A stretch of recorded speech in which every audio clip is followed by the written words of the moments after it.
thumbs up. Thank you. Good evening. It is Monday, April 13th at 6 p.m. And this is a meeting of the Community and Economic Development Committee. I am Lynn Snee, Chair, and Madison Hickman is here tonight. Mr. Twist will be unable to be with us for this meeting. We have two items, and the first is to provide a recommendation to Council regarding accepting the recommendation of the Troy Planning Commission to approve the final record plan of Phase 2 of the Somerset Reserve Planned Development, PDR. Mr.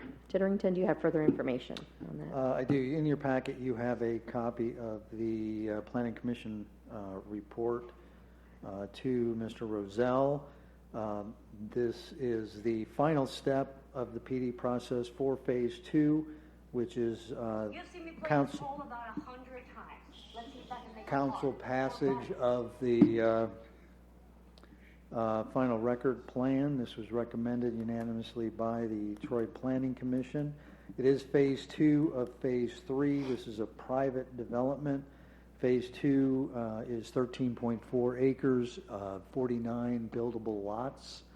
As a PD, it most closely mirrors the requirements of the R4 and R5 zoning districts. We are not asking for emergency legislation. Thank you. I should have mentioned, and I didn't, that this is at the southwest corner of Nashville Road and West Market Street, if you're wondering where Somerset Reserve Plan Development is. Mm-hmm. It is located there. I do not have any further questions, Ms. Hickman. No, I don't as well, either. Any other council members have questions on this item? Any members of the audience? If not, what is your recommendation? Move forward. And so it is unanimous to move forward as recommended by staff. Okay. The second item is to provide a recommendation to council regarding extending the moratoriums by an additional 90-day period on new applications for community-oriented residential social service facilities and the acceptance of new zoning applications and issuance of zoning permits related to automobile fuel dispensing stations and automobile service stations.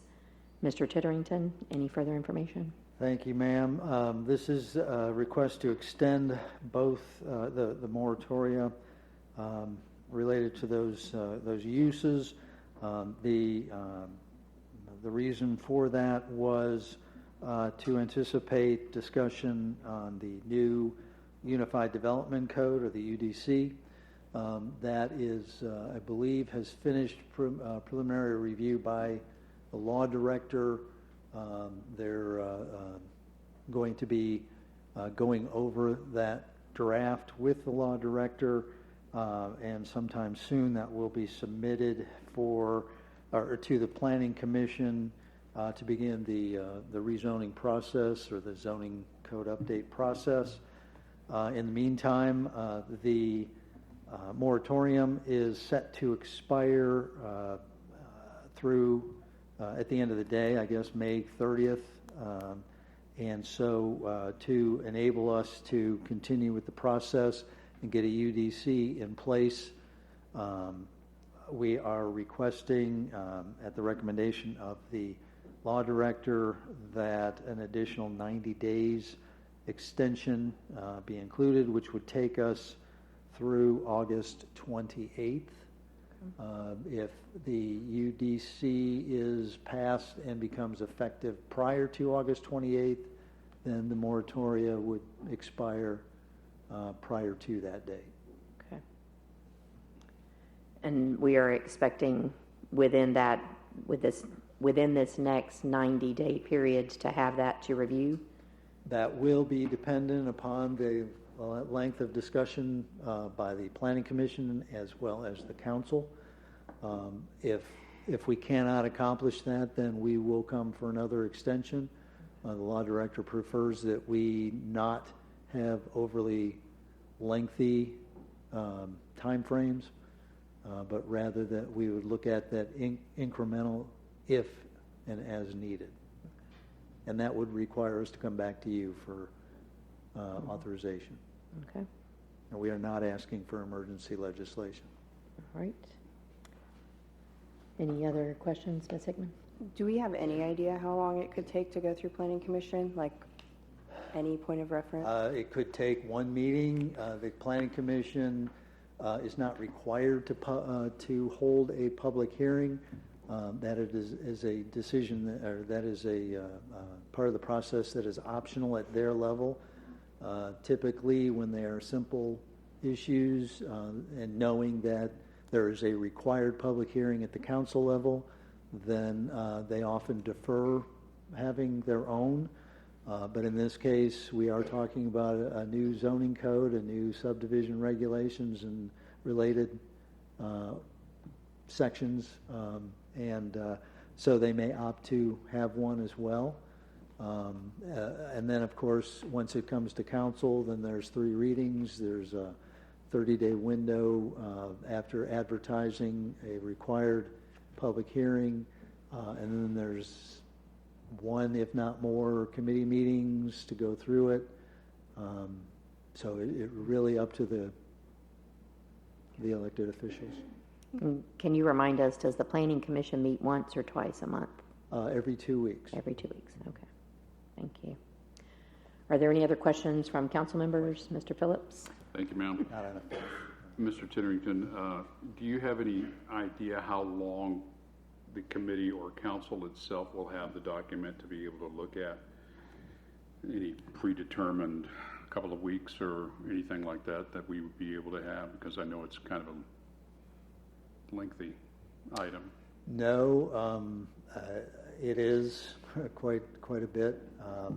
It's really, let's see, because it is being,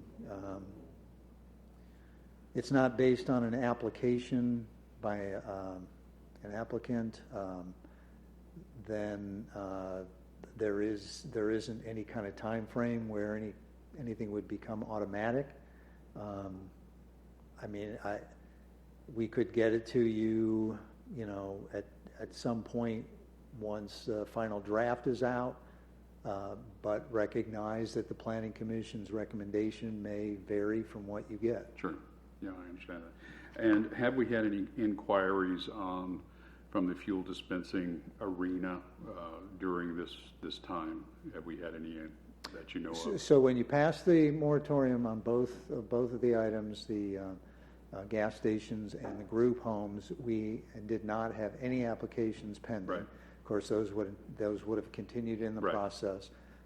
Since that time, of course, we haven't accepted any applications. I'm not aware that any were submitted. However, we do have one that, as a matter of fact, Mr. Twist is in the audience. I believe they may want to speak. That just wanted to let us know that they were in the process, had not submitted an application, but were working on one. Gotcha. That's the only 2 questions I had, Madam Chair. Any other council members? Mr. Schilling?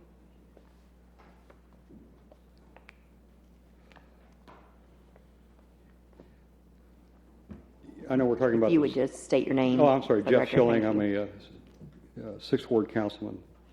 I know we've been talking about the zoning codes and this type of thing, and this obviously applies. But have we made any arrangements in our zoning code to identify hazardous sites, environmental hazardous sites? I'm not aware of the details yet. That would be something that we would discuss when we actually have the draft out there. So the last a year and a half, you've never looked at what they've been doing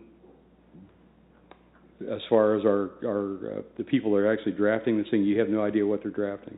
Not the detailed wording, no. So there's no sections in there that deal with environmental hazards or environmental hazard locations? Well, the development director is sitting right behind you. He could probably answer that question better. Yeah, I can say that Yep. Thank you, Mr. Davis. yeah, we have a draft of items, and environmental is discussed in the code. Currently, our law director has reviewed, provided us comments back, and we're going through those comments now. So hopefully we can have a draft to dispense to you sooner than later. So we have a current code that deals with those types of things, and then there could be updates. That's correct. In this proposed thing. Okay. Yes, but keep in mind that ours are not anything that's detailed in the code mirrors what the state code is. I think I know where you're going, Mr. Schilling, and that is with regards to underground tanks and those kind of items. Right.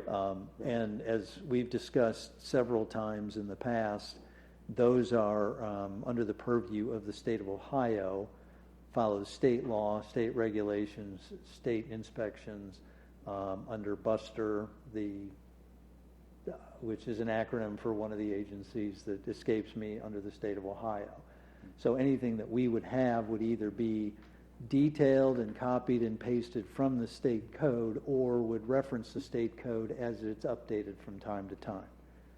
So to try to cite and memorize the environmental regulations, just don't have that on the tip of my tongue. Okay. So again, I look at this, I know that we have spent hundreds of thousands of dollars of taxpayer money taking care of a couple of gas station locations. And actually there's Dutchess was owned by Phillips Petroleum. The Ducky's location was a BP station, which was actually sold to British Petroleum. It was a Ohio station sold to British Petroleum. We had a Ohio station right across the street from Ducky's, or from Dutchess, and again, that was also sold to British Petroleum. Those are all multi-billion-dollar corporations, and yet here we are spending taxpayer money to clean up their messes. And so I just, to me, that makes no sense at all for the taxpayers of the state of Ohio or the taxpayers in the United States to clean up messes that are created by multi-billion-dollar corporations. And I'm just, you don't like my idea of putting liens on the deeds. Can we have any type of restrictions so that when those properties are sold, they have to remove the tanks and then have new tanks put in by the new purchasers? Because again, a lot of times these things are these filling stations, and we've got probably 6 or 7 of these things sitting in our city right now that as we add new gas dispensing stations, these other stations are becoming less and less attractive. And typically those stations, when the multi-billion-dollar corporation decide to get rid of these things, they sell them to mom and pops who don't have a nickel to their names and think that they can, over time, make money selling Fritos at higher prices than what Kroger does. But again, their ability to be competitive on gas prices and everything else is just very, very. And so eventually they walk away and say, well, we can't fix anything for the next seller because we're broke. I mean, that's exactly what happened to Ducky's, exactly what happened to Dutchess, and I'm not sure what the other one has turned into a auto repair center. But again, that's what's happening in the city of Troy, and I just, I sit there and say, well, why are we letting these multi-billion-dollar corporations off the hook? And so, can we require that the tanks be removed once the properties are sold, or is there anything that we can do to alleviate some of this environmental hazard that are being created by these gas stations? I'm sure those comments would be addressed when we talk about any changes in the development code, because this item is dealing specifically with the moratorium. Dealing with the moratorium on gas stations, because we're not sure how we want to handle them. So but that's a part of the Madam Chairman, this is the UDC. perfect time to talk about this, because when is the council going to talk about, these types of things?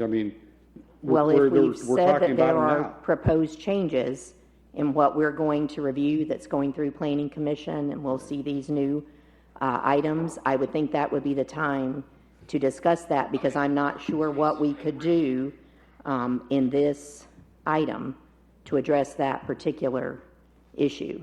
I think that we're going to spend another 90 days studying, and I think that we could include that topic in the discussions. But this is a So when do vote we on the bring- moratorium time limit. So when do we bring this thing up? In other words, that Whenever this comes, not this, the moratorium deadline, but whenever the UDC and subdivision regulations and sign code and fence code and all those things come back to us to discuss, which will include. I love those types of discussions. Madam Chair. Thank you very much. Mr. Titterington, if you have anything to add. Mr. Schilling, we will forward a copy of your comments to Mr. Kerber, so that he can anticipate and begin to look into that and have an answer when you start reviewing the UDC. I appreciate that, and also I know he looked at my other suggestion too, and studied that in depth according to your statement about the liens on the properties. And so if you could have him send me that research as well, I would appreciate that. Thank you so much. I don't know that, I You know, said that you told me he did some extensive research on it. I don't know if I used the word in-depth and extensive. I know I had a conversation with him, and he concurred that he didn't think it was. Nonetheless, he will be prepared, because I will send him now your additional comments as well as your earlier comments. I appreciate that. Thank you so much. Any other questions from council members? Any other questions or comments from people in the audience? Thank you. If you would just state your name and address for the record, I appreciate it. Hi, my name's Rebecca Simpson. I'm with Finney Law Firm from Cincinnati, Ohio. My address is 635 Main Street, Cincinnati. I'm here, I represent Troy Station LLC, which started the formal review process for a zoning permit for a gas station back in August of 2023. Mike Twist is here with me. He's with MT Studio, and he is the engineer on the project, so he has additional information. It might be helpful for us to present together, if that would be okay with you. If not, I can, and then he can, whatever you would prefer. Whichever way is easier for you is fine with us. If you could just please state your name and address for the record, I'd appreciate it. Mike Twist, 226 South Market Street, Troy, Ohio, Thank you. 45373. Thank you. So the gas station that we're talking about is at the southwest corner of the intersection at South County Road 25A and Dye Mill Road. It's 1551 South Market Street. And the company that had been going through the process is Troy Station LLC. So back in July of 2023, Troy Station applied for a change in zoning, actually, for that parcel of property and one other, so that it would be appropriate zoning to be able to put a gas station there. They did that, and the zoning was changed by Ordinance 0-37-2023 on July 17, 2023. And then on August 18, 2023, Troy Station began the formal application process. And I'll just go through a little bit of the timeline, and I'll let Mike address the application process. But they went through it for many months. You know, there are references in there as my client as an applicant. There's emails, you know, with the city saying that it's finalizing the permit to build. In November of 2025, the city reached out to my client and, you know, to discuss where they were. And at that point, there was one thing left, which was the Buster permit, which my client now has. My understanding, and Mike will talk more about this, is the way that the application process works in the city of Troy is they prefer that you get everything sort of approved before you file your technical application and pay your fee, because if you do that first, then it's going to be denied and you're going to have to go back through the process. So essentially my client had gone through months and months and months of work with the city to get everything how the city wanted it. And then right before the technicality of filing the technical application and fee, that's when the moratorium went into place.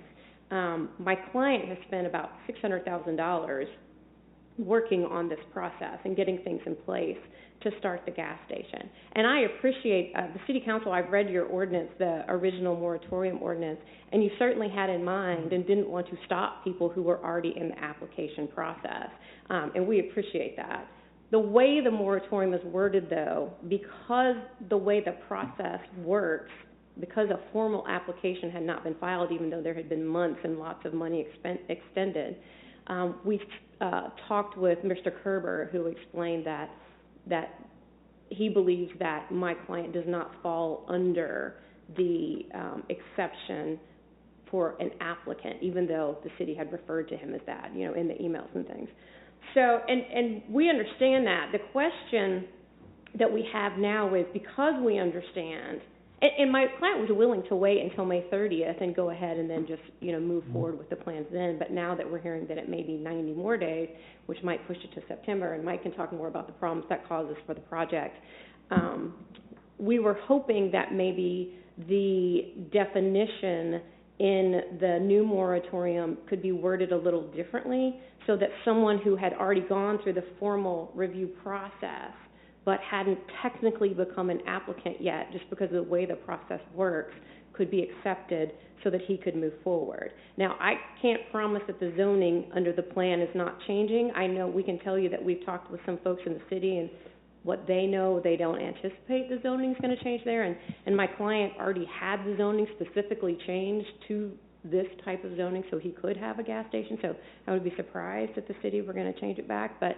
I will turn it over to Mike now to explain the process. So I think council really should know that there was, even though technically not an applicant, there was a gas station in process, right before the moratorium took place. Miami County Building Department has issued a permit. Fire Department has approved the plans.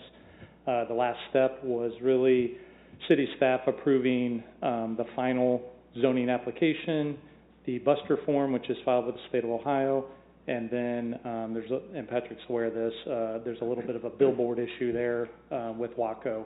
So those were the last remaining steps that needed to be accomplished in order for the city to approve and our client to commence construction. So it's more of an awareness that I think council should understand that. And then also from our client's perspective, if the moratorium is going to be extended another 90 days, okay, when does this end? And I think, Madam Chairman, you asked the question, how much time does Planning Commission need to review this? And so if it's another 90 days, we get to the end of August, we got to extend it again. And so now all of a sudden it's like, wait a minute, this has been going on, and just the moratorium just keeps being pushed out. And here we had an applicant, if you will, that was kind of at the 1 yard line ready. They already have Miami County Building Department approval, Fire Department approval, and, ready to commence, and they're kind of stuck here. So I think the purpose of coming tonight is just make council aware that our client is kind of in this little bit of a predicament. And as Rebecca said, he's willing to wait, but, now if all of a sudden it goes to the end of May, now it's the end of August, it is maybe, where's the caboose here? And I know no one here can really answer that at this juncture because it is tied to the zoning updates, and that goes through a process, and we understand that. So it's more just an awareness that council is aware of what this particular applicant has gone through. And the crux would just be that the language, that the exception for an applicant just be tweaked so that my client who was going through the process and at the very end of the process before the formal application could be accepted. And I know this is probably the first that some of you guys are hearing about this. And so we're completely happy to come back and give you all kinds of information. My client would have been here today but had an accident and so was not able to be here. But happy to meet with you guys, get any additional information that you might need to you. Mr. Chitterington, if I can just ask first, has there been any discussion with staff about a different type of definition or about an applicant? Yeah, let me take a step back. So we don't have we keep talking about a formal process. We offer the ability for any pre-application, anybody who's interested in doing any development, whether it's a gas station, commercial, industrial, residential, what have you, to come and meet with staff. We had that dialogue, I think, over several times, okay? It is an informal process. It's an option it's at the option of the developer or the owner. There is no fee that's paid as a pre-application fee.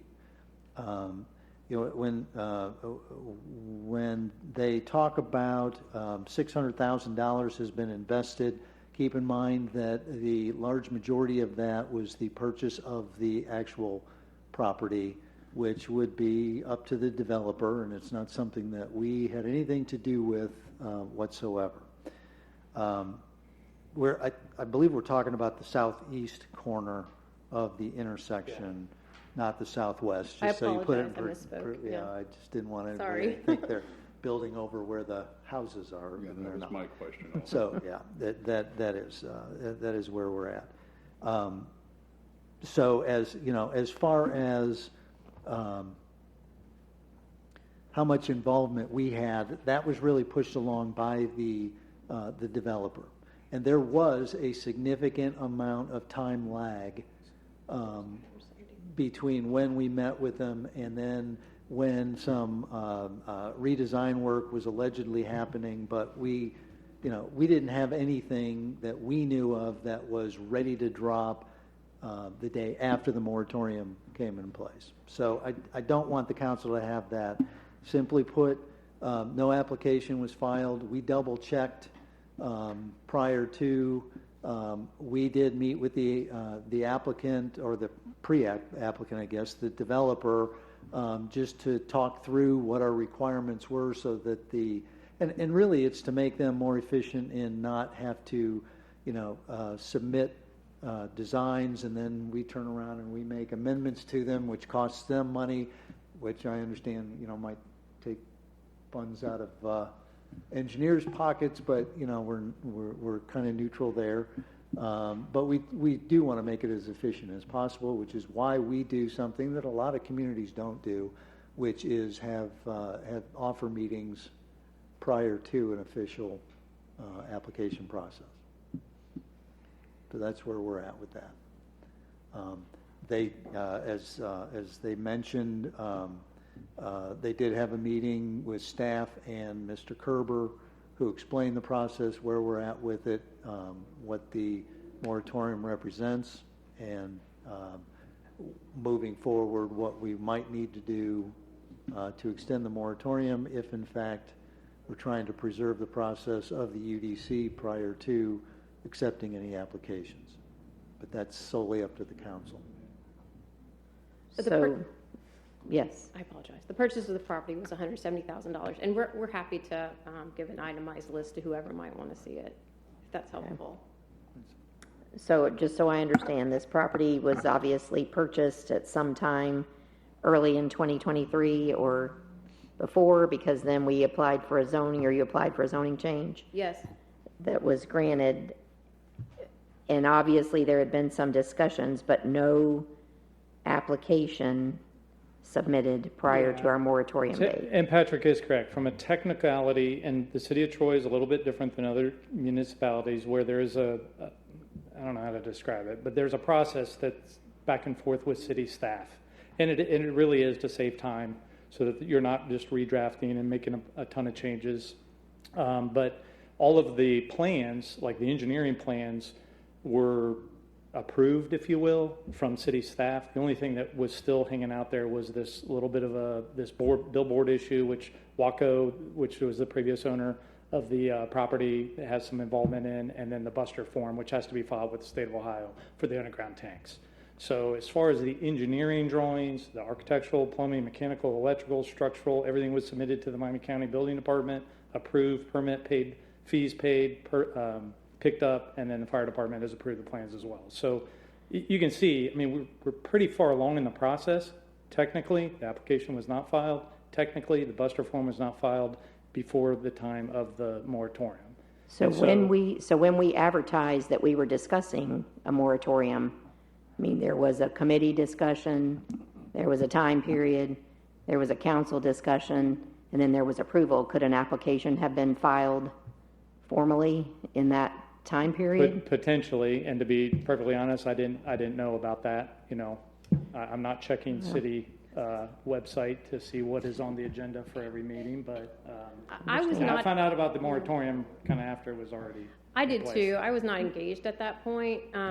But I will tell you that when I first started talking with my client, and when I first started talking with Jake, what's Jake's last name? Cordonier, who worked a lot with Austin Eidemiller, everybody believed, my client in Austin believed that a formal application had been submitted. And I kept saying, can you send me a copy of the formal application? They all believed that an application had been submitted and that they were working through the application. They did not understand, my client didn't, nor did Jake, or maybe Jake did, but Jake thought he was going through what the application process was. My client certainly believed that an application had been filed, and was surprised to find out that the process, that you haven't actually filed an application, so you go online and file the application and file the fee. because we've been going through the process. So my client, when he heard about the moratorium, believed that he already had an application in, so, and you guys were accepting it. So I guess it was just a bit of a misunderstanding about what an application means. Because, I mean, there are emails, in fairness, with the city and my client and others calling him the applicant. So he was confused about that. We Madam would, Chair. I'll chime in here too. We would never submit to the Miami County Building Department drawings and plans that were not far enough along with zoning to, you know, say, hey, this is close to being finished up. We knew we had the Buster form, we knew that there was this billboard issue, but we would never, in good faith, say, oh yeah, let's go ahead and submit, even though we don't have direction, if you will, and some guidance from city staff. So we had that by that time. And like I said, this is more just, this is an awareness of city council that you at least be aware that this was in process during this time. Madam Chair, Yes, sir. I'd like to ask Mr. Davis, whose staff is the one who's done this, but my understanding, and maybe he can clarify, is that there was an original application that was filed maybe back in 2022, and that had been withdrawn. Yes, we did. This process has been going on for quite some time. I don't have the exact dates in front of me. There was an application originally that was prepared. It was withdrawn by the applicant, and then after that, we would retain information, different drawings. We'd review them, send comments back, and then time periods would lapse, and then it would kind of come back into play. So there are some gaps in there, but one original application was submitted and withdrawn by the applicant. That was not an application for a gas station, though, I don't believe. Was it an application for something else? There was gas station involved in it. Okay. With a restaurant or some food. Okay. Something. And so he just went the- with a different The other thing to plan later. clarify Yeah. is, and we've had this clarification, not related to this case, but otherwise by Mr. Kerber, and that is that there is no order by which we have to follow, or the applicant has to follow, which comes first, a zoning permit or a building permit. Actually, that actually might come from the building department, that they will look, they will look at any plans, whether they've got a zoning permit or not. It's like kind of a chicken and egg thing, as long as both entities agree and accept the plans. So it's not as if they had to get ours first and then go to the building department or vice versa. Could they have submitted them at the same time? Yes, absolutely. Yeah, no, we readily admit that if an application was not filed online and there wasn't a fee, we just wanted you to understand that he was going through the process. I mean, my client, I'm sure you appreciate this, folks who are developing things hire engineers and others who understand the process with the city, and Mike's been through the process with the city a lot of times, and had there not been a moratorium, he would have gotten a permit and he would be building right now, because we were at the very end of the process when the moratorium went into play. So we just wanted you to understand The plans that. were filed at basically the same, when we say filed, the email, this is how it works. We email the files to Austin. So the entire civil engineering package was submitted to Austin. Please review this. Austin has comments. Choice one then goes back, addresses the comments. There's a lot of back and forth. This might have happened 3, 4, 5 times. I'm not sure. But just to answer your question, Madison, the plans were submitted to city staff for review basically at the same time they would have been submitted to the Miami County Building Department. I want council to understand this isn't like city staff would have never even seen, like, what are you talking about? We've never even seen plans. They've seen the plans technically. Was the application filed? No. Was the Buster form filed in time? No. But for all intents and purposes, you're at the 1 yard line at that point. File the application, pay the fee, get started on construction. Madam Chair, if I may. You may. Just maybe some silly questions, but with the potential current 90-day moratorium, this is not going to greatly impact the... Yeah, I think our client is, like, he's willing to say, okay, it's 90 days, I'm going to, comply with the moratorium. I think it's just, if there's no end game here, then it just keeps, going on and on. It's like, where's the end here? And I believe that, well, the last that I spoke with my client was just today. He was fine with the May 30th. He wasn't happy about it, but he respected the fact that that was what the city had done and that, this is the way it had worked out. But then when I saw on Friday the notice for this meeting and that there was another 90 days that was proposed, that definitely, it throws a wrench in his plans. You can understand if you've put a significant investment into something and you're having to wait for months, plus the fact that if you can't start till September and the weather starts getting bad, it's going to cause a problem. The summertime is obviously the best time to be developing a piece of property. The other question is, what is the anticipated build time that your target? Well, the contractor's here. I don't want to speak for him. And again, if I could ask you to state your name and address for the record, thank you. Matthew Ward, 2206 Beechwood Drive. Thank you. And I would say also another 90 days could definitely negatively affect the cost of the project. So I wouldn't want to say that that's not going to be felt based on we've already been significantly delayed. And we do have a lot of earthwork to do on that project, and the availability of dirt is not an easy commodity. So that's just so that's one variable.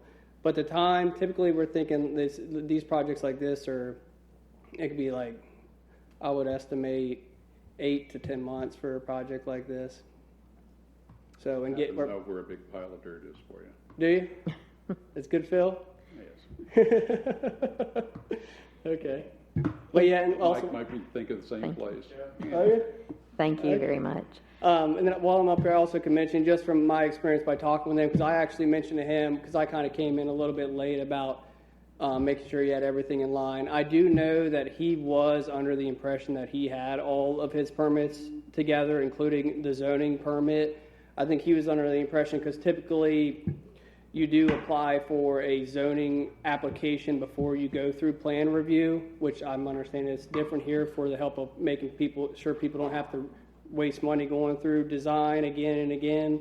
But typically when you submit for plan review, they do not accept your plans and without accepting your application.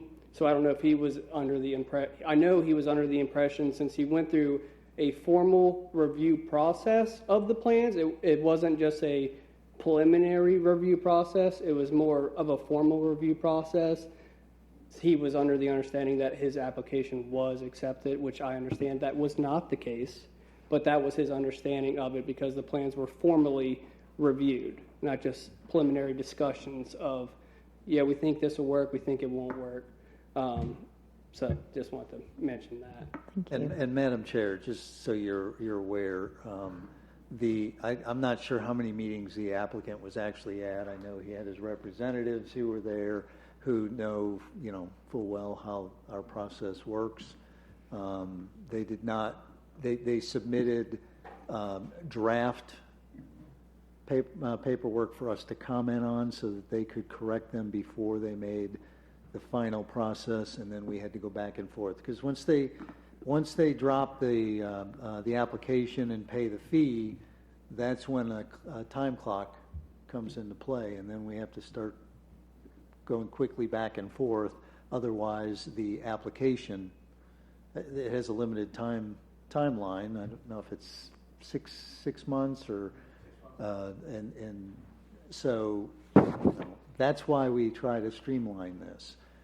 So to say he wasn't aware, his representatives certainly knew where it was in the process. And when we originally considered the moratorium and didn't have anyone who had filed,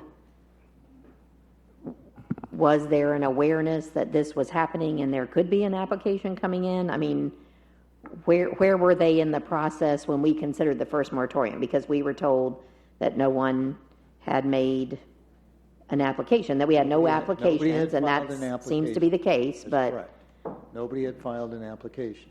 As a matter of fact, I think I don't know when the last time we had had any kind of discussions with him prior to that. Mr. Davis, do you? I was trying to look that up so I can give you an exact date The- versus being incorrect. Yeah, what I understand is that in November, Austin Idemiller had reached out to my client, and they had a conversation, and what was left at that point was the Buster report, and that my client was working on that with the state, and also the issue of the billboard. And then I understand there were some conversations at the beginning of January. Exactly when those were at the beginning of January and whether they were before the moratorium started being considered or not, I don't know. But the last I think that they were talking productively about moving forward was in November. And we certainly understand that. I mean, this is an odd situation, and that's why we wanted to let you know, because it was clear that the spirit of council was, we don't want to get someone stuck in the process. And so I just wanted you to know that there was someone stuck in the process, and it's unfortunate that it happened. But no, I mean, yeah, a formal application had not been filed, and that's why the language specifically in the moratorium right now doesn't accept my client. I apologize. Go ahead. No, yeah, Mr. Davis, do you have a date to offer for? I'd have to look last it up. time? Okay. Yeah, I mean, we treat them all the same. Essentially, we get an application, or if we get a submittal in, we'll review it, whether it has an application or not. And we'll provide comments. A lot of projects don't come back right after the initial comments. Some do, some move forward. So it's hard to say without pulling the information directly. Here's the dates of all this. I'd have to do some research, but I could get that to you. Okay.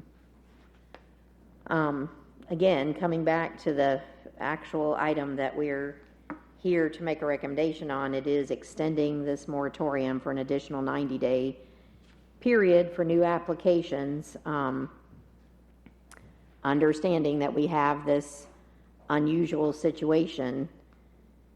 But I also will say I don't know if I feel comfortable making any changes when we have not yet seen this new proposed development code, anything that we're, the zoning code, anything that we're going to be looking at. So I know that's not going to happen before May 30th, as was said in the And again, staff report. Any extension past the additional 90 days has to come back to council. And I understand So that it is too. it's not an open timeframe to go on forever. And I understand that, and I would just say that while I'll consider Ms. Hickman's comments any further, I would be in favor of approving this, but with the strong understanding that we need to be moving forward with seeing the draft of these items that we've been waiting for. I know we will get them at the same time Planning Commission gets them, but if there's a draft available ahead of time so that we can move through these approvals and get this done within the time period of this additional 90-day moratorium. I would agree. I'm totally fine with receiving whatever documentation is available to us, and then if we're just kept in on the loop of Planning Commission of what they may be wanting to change, I feel like the more time available would be preferred.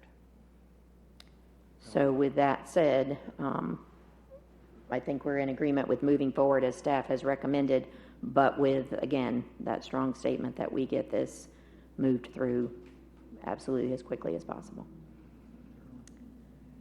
Okay, is there anything else to come before this committee? I don't believe so. Then we are adjourned, and our next committee is ready.